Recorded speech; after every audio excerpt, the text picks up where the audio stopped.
What's up, guys? I'm EJ. We're joined by Kendall again, back for another review of Young Justice Phantoms. This is season 4, episode 5. We're talking about today Tale of Two Sisters. Kendall, we knew that the story would shift from the Mars storyline that, of course, centered around Magan and Connor, and we were moving forward to a storyline that was going to center around Artemis. We learned a lot more about that story and where we're going with that, but as the story went on, we kind of had, Connor's apparent death kind of in the backdrop. So a very interesting strategy in terms of doing this arc to arc kind of storytelling that they're doing this season for season 4, where even though we're moving to a whole different part of the team, so to speak, the previous events of the previous arc still weigh heavy in this episode, Tale of Two Sisters. Yeah, no, it's interesting how they did that. We talk about time a lot in this series, and it's not clear when this is in relation to the last Well, arc. I think the first one this starts in late March, so I think it starts while they're still in Mars, and I think ends. That's what I assumed. Yeah, Yeah, yeah, because the other arc was beginning in ended, I believe, in late March as well.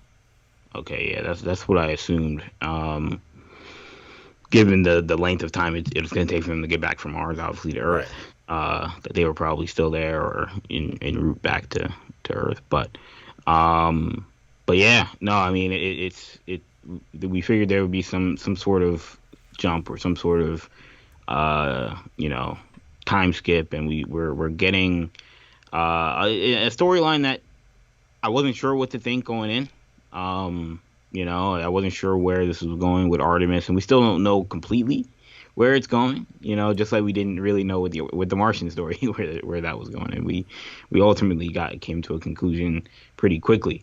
Um, but it certainly was an interesting start to this arc, centered around Artemis Croc.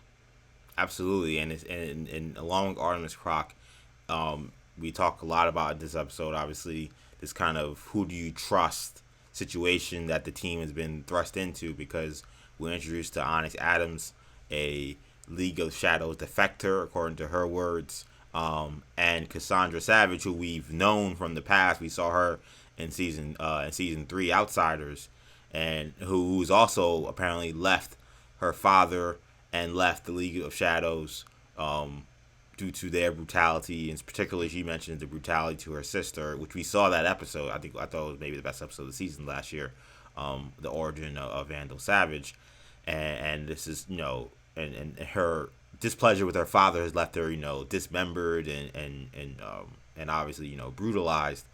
And the team kind of has this kind of thing of who do we trust, and this idea of redemption, and that story connecting with the other main character in this arc so far, which I believe to be Treasure or Jade, Aramis' sister, and kind of her kind of seek for redemption, which we see in somewhat of a dark way. She shows up on Infinity Island in attempt to take out the Sensei, which we know if you're showing up on Infinity Island to take on the League of Shadows by yourself with no backup, no plan. I mean, it's almost suicide by shadow, so to speak, that she's going forward with. And she said it was kind of this means to an end to this cycle that she had with them that began when she helped Red Arrow many seasons ago. Of course, now Will Harper. So these two stories kind of juxtaposing with themselves, and Artemis, I think, coming into this, learning the death of Connor early in the episode and feeling like, you know, when she talks to her mother about going into superhero, and she said part of that was one kind of her way to cope with what she had lost with Wally and now Connor, to help other people, but it also gave her kind of an out to kind of not have to help someone else who is close to her and her sister, and now she's kind of readjusting that thinking. So I guess kind of as you saw this episode kind of play out, what were some of the highlights for you, Kendall? Um, yeah, I mean, you talk about again that transition that you mentioned at the beginning of this video about transitioning from the end of the last episode to and the really end of the last arc to the beginning of this arc and having them connect, but yet move the story forward. We saw there be some impact, although how we don't know everything in terms of how they took it on Mars and the immediate aftermath of what happened there. Maybe we'll get that, maybe we won't. But Mm-hmm. um, but we know how it was received on Earth.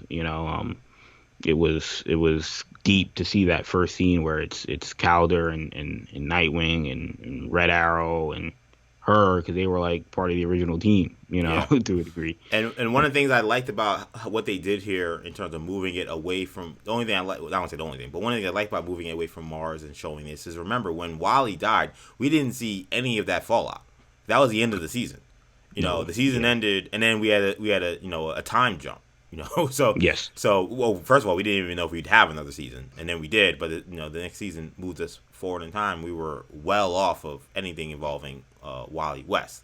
So this was different in that we got to kind of see the grieving process. I think that was important. We didn't see it from McGann's standpoint, which I would assume to be the most heartbreaking, but we do see Artemis struggling through. We see early in the episode she's living a very happy life, living with Will and Leanne. She's teaching at the university. She's and we learn her love of literature started when she was a kid. Even though Sportsmaster was trying to get books out of her hand and put a sword back in her hand. She's teaching literature at university as a professor. She's having fun crime fighting with her team, and all that kind of gets put into a different light as soon as this death happens. Again, I put death in quotation marks. I think that we both have some skepticism about whether or not Connor is indeed dead, but just but the all that, impact is felt. yeah, all that impact is Yeah. felt. You see someone who seemed to be moving in a certain way move totally differently. And the fact that we didn't see that part with Wally, I think is it was great that we did get to see it here. Yeah, and you mentioned that the flashbacks with Sportsmaster, those were very interesting, very illuminating. In terms of getting more context and backstory to both the Artemis character and the Cheshire character. Mm-hmm. There was a little bit of a Shang-Chi feel, in terms of when she was leaving. Cheshire was leaving, and Artemis was like, "Don't leave." It reminded me a lot of Shang-Chi and his sister. In terms of him leaving the Ten Rings. And so those were interesting. Those were interesting interactions, and it gives you. It works in this episode because it's the theme is giving people second chances, and the theme Right. is you can be from a certain background, you can have a quote unquote evil father or this and that, but don't give up on people essentially. And so she understands that more than most would. And so um what I mean in general, what I loved about this episode, this felt like a Bruce Timm, you know like animated series episode, Yeah. just in the all the little things, with the that scene with Cheshire and the League, Yeah. Talia al Ghul with Damien and Jason Todd in the Yeah. background, like they're just all these little things that they continue to be relevant, but you also know that like there's a long game that's still being played. Right. Yeah. A Yeah. lot of Yeah. different characters and a lot of these different moments. So yeah, I mean, it was a very interesting episode from that Yeah, regard. let's stay on that exchange because I thought that was one of the highlights of this episode. So Treasure goes to take out the sensei, which again I think we both can kind of see again kind of a suicide by lead situation because there's no way even if you beat the sensei you're not getting out of there alive most likely. And the sensei's like, look, first of all, there's really no league anymore. There is no light anymore. At least we're not associated with it. So like this was really a waste of time. Yes, they're trying to kill you, but that's not our beef anymore.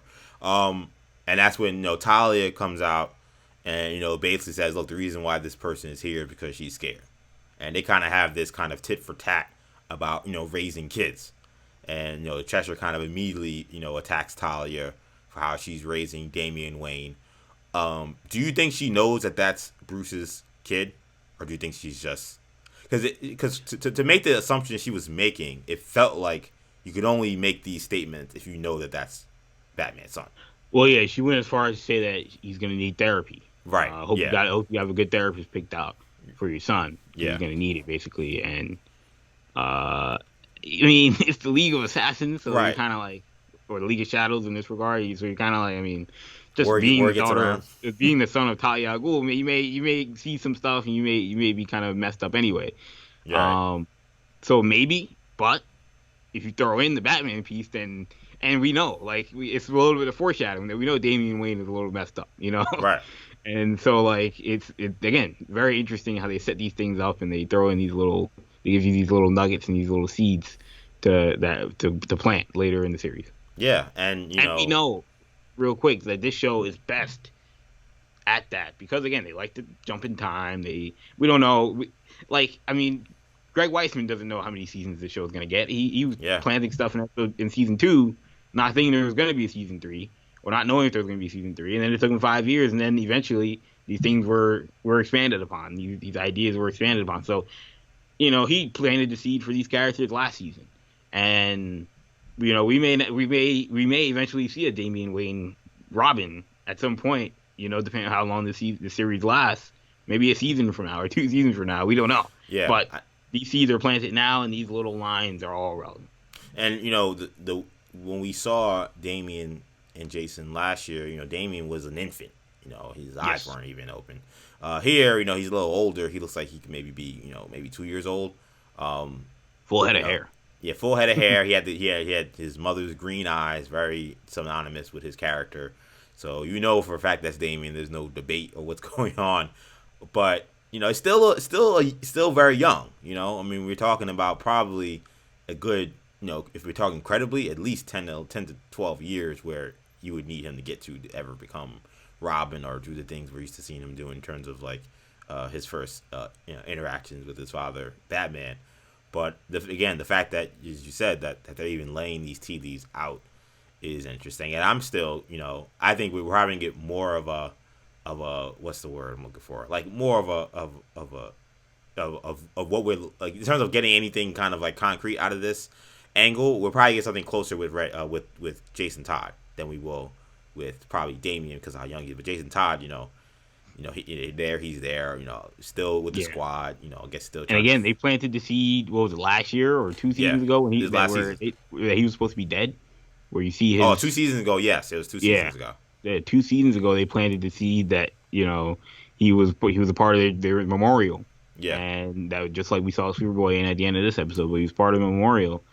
And now 2 seasons later, here in the flesh, and we feel like we may be getting a more expanded upon story maybe in this season with his character.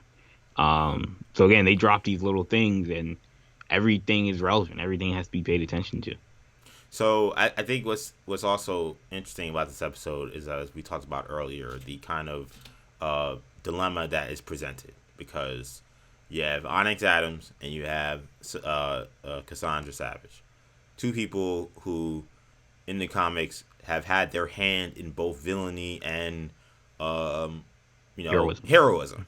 So it presents a dilemma to the viewer of who do you trust. It's not someone. Last year with Tara, it was you were very much like, oh, you can't trust her, and they flipped it on the switch with you with like, oh, well, actually she turns and she decides not to, to sabotage her team. And then here, you kind of have like two individuals who both could be as we see the kind of dialogue that goes on between Red Arrow, Arrowette, spoiler, Orphan, who doesn't obviously say anything but is there for the conversation. And Arsenal, as they kind of going back and forth of what to do, what do you do? Could both be telling the truth and both be being manipulated by the league? Could one of them be telling the truth? Could they both be lying? Could they've both been sent by the league to try to, mess things up? And then we don't even seem to know what the status of the league is, because if Sensei and Talia are like, I mean, we ain't part of the league anymore. It's like, well, okay, well, who is running the league? I guess I assume that's still going to be Deathstroke and Lady Shiva. Yeah, Deathstroke. Yeah. Yeah. And how is that working? And what's going on there? So I what do you think in terms of like moving forward? Who are you more in line to believe is there to help the team, if you believe either of them are? It's an interesting one, man. I mean, this is just like we saw in the last arc, this is like the kind of the Scooby Doo moment where it's like, Yeah, you've got two people and classic, classic cartoon trope, cartoon trope of which one do you trust. yeah, They're both saying, pointing at the other one, saying they did it. It's the X-Men, Mystique, trope of which one is the real Mystique, which one's Mystique, which one's the real one.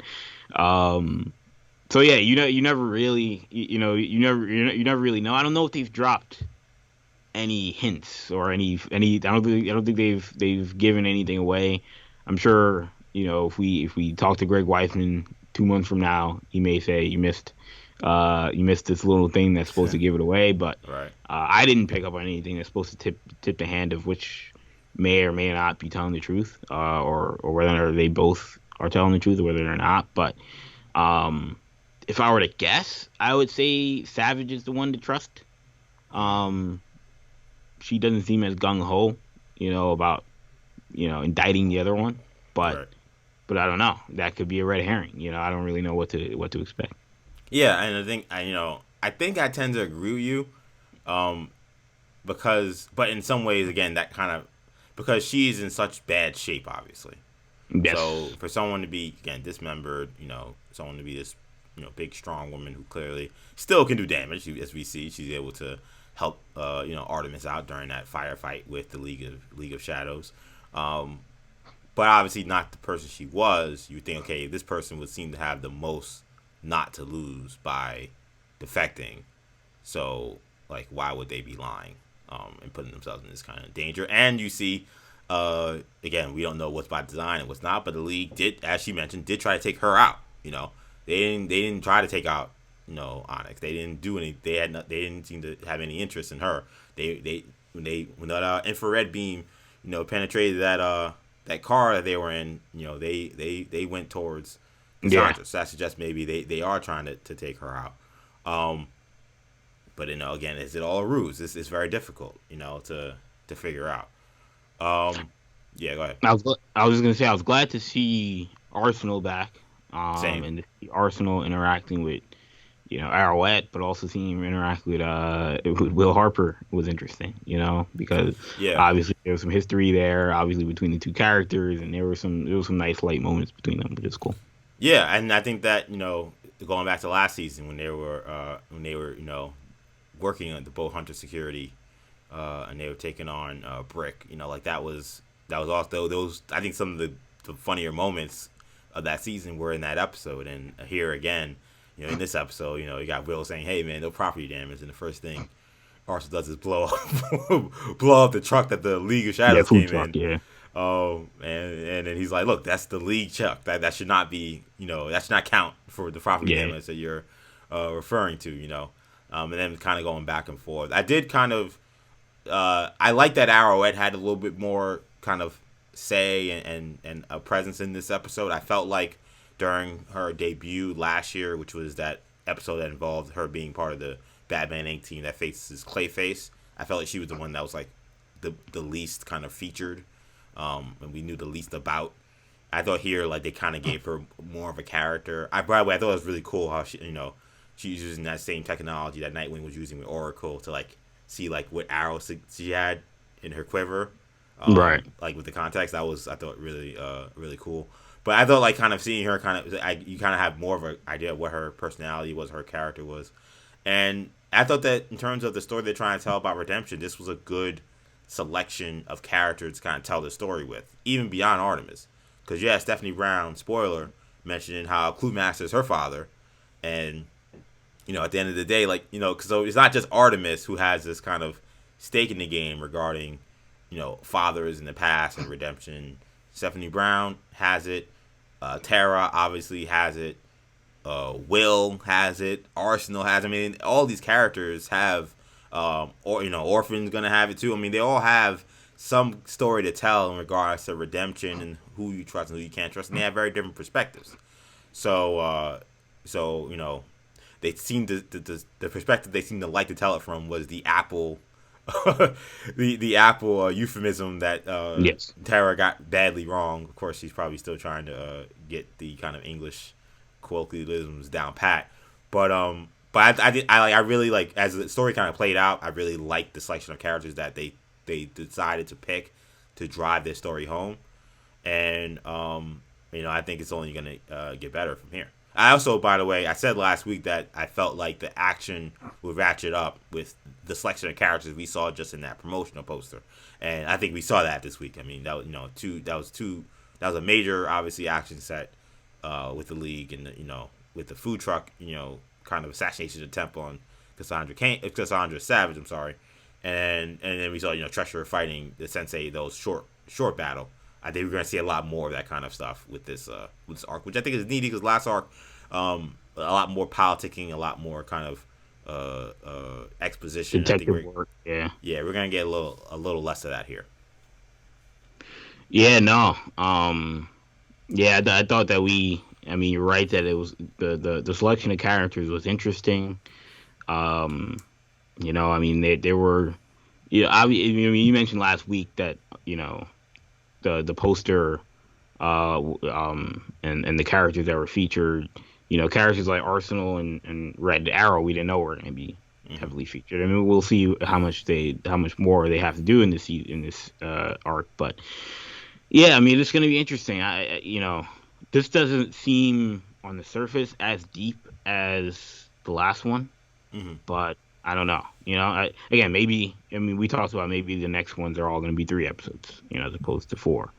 That may make sense. If you do 3 episodes for this one, and maybe you do 3 for the last 2, and then you get to 13 episodes, and then you're pretty much halfway through.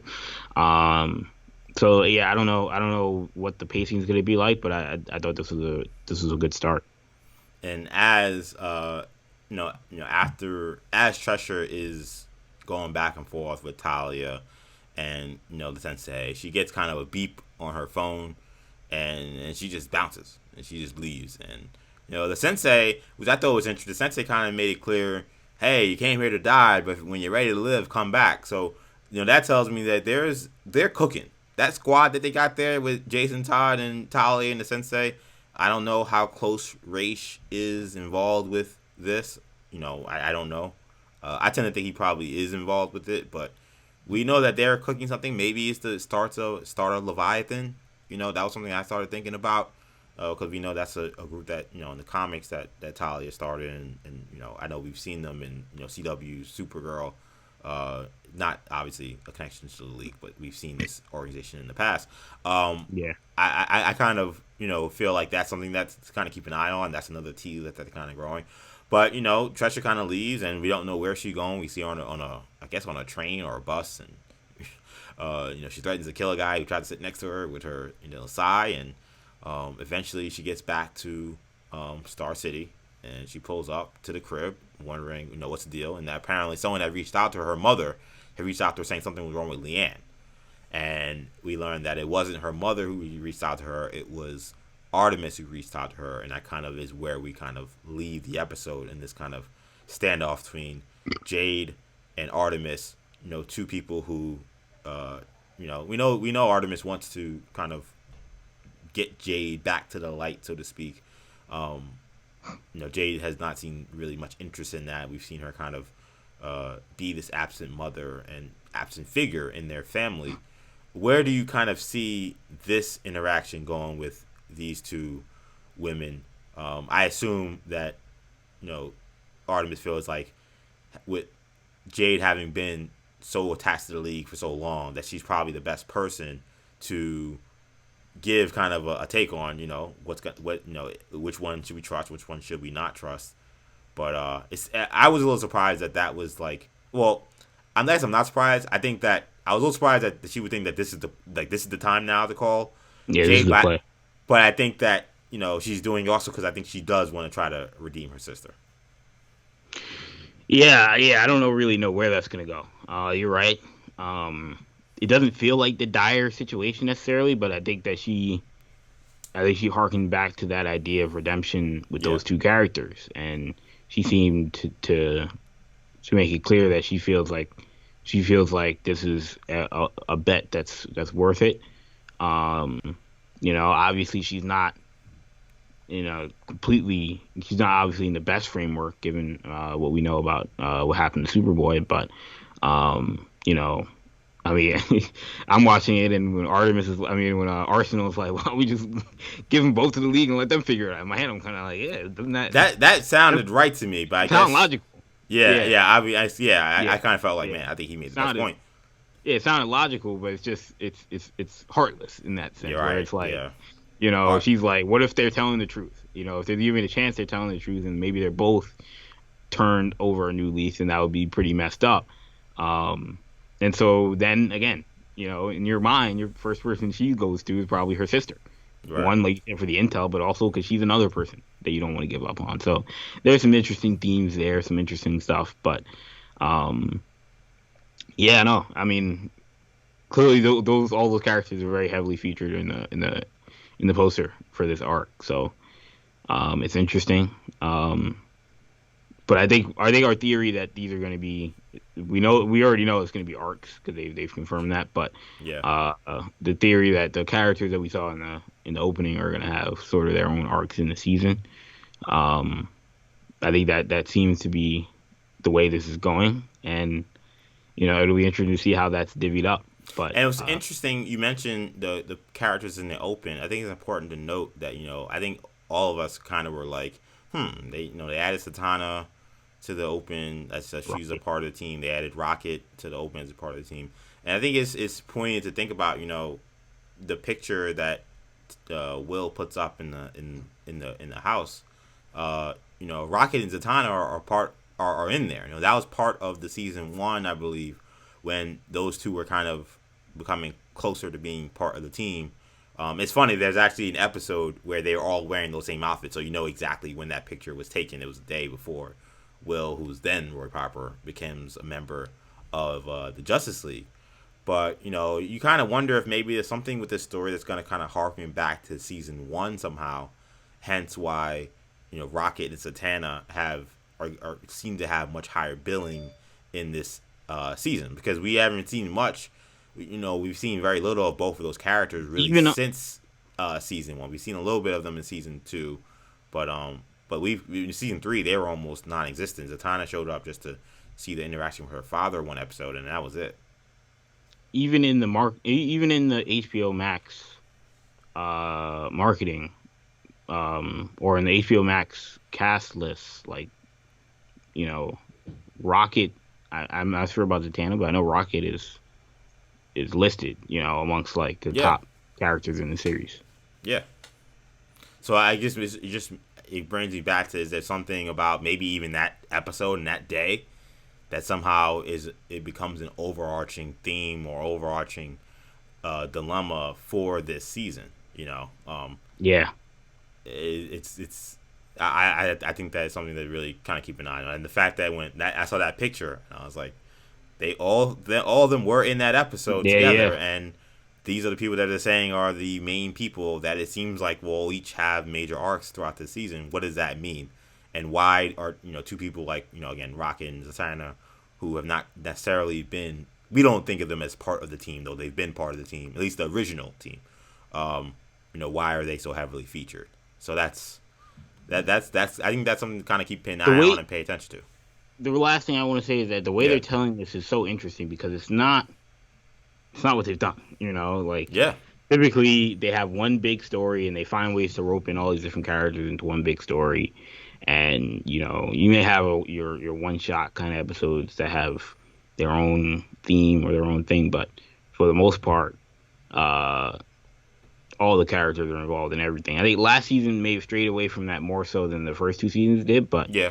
um, but now they're going full on, arcs, Yeah, full I on, mean, yeah, it's very comic booky, very yeah, very separate. very Agents of Shield like, you know. Yes, yes, Agents of Shield.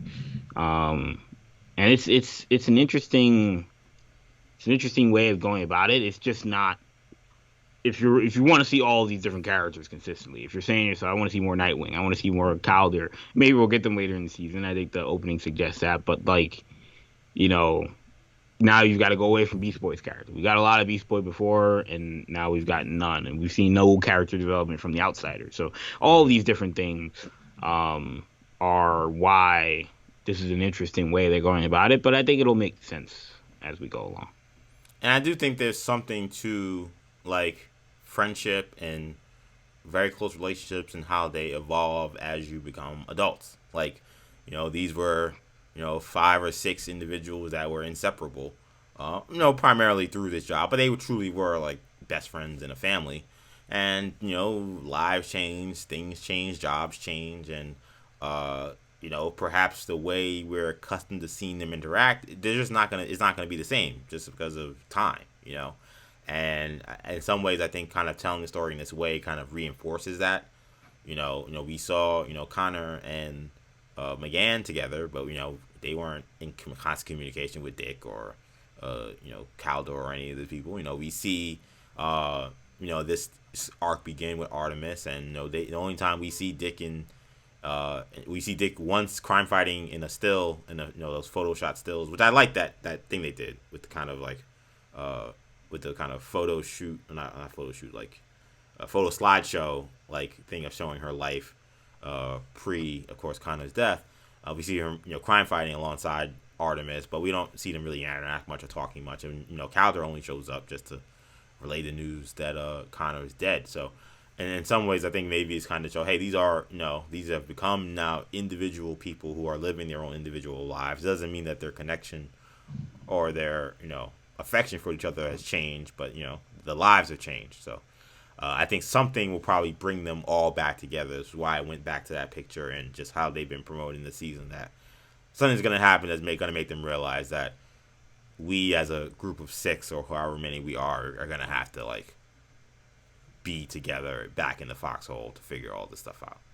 What that will be, I think time will tell. But I like seeing that all these heroes have gone about their lives and working macro level on the same page in terms of being part of the Justice League umbrella, but through much different ways that kind of work for their lives. Also, by the way, Wiseman doing it again with the sad exit to the episode in the roll credits. With I thought it was a beautiful reading of A Tale of Two Cities by Artemis as Calder and Dick are looking at the memorial for Superboy, which we saw earlier in the episode, and confirms that Superboy in at least how as they're taking it, they're taking him as he is dead. There's not a we think he's missing, we don't know what's going on. They're taking it as he has died. Again, interesting because again, my skepticism, I think your skepticism about that as well, but that is indeed how. Yeah, they're laying it. They're laying it in pretty deep. I think that that to me suggests that there's another shoe to drop with this. Because again, they don't show, and we've watched TV long enough. When you don't show the body, confirm the kill. You don't confirm the kill. What are the odds? I don't know. Same thing happened with Wally. Wally was a little bit different. Yeah, and Wally's been gone, and Wally's been gone, and for a long time now. Yeah, he'll be back. We didn't do scores last week, I realized, so I want to should we bring it back this week? What are you giving this episode, A Tale of Two Sisters, out of 10? A Tale of Two Sisters, I'll go 7.5. Okay. Last episode I would have gone an 8. So for scorekeeping purposes for the season. For this episode, I will co-sign that score and go 7.5.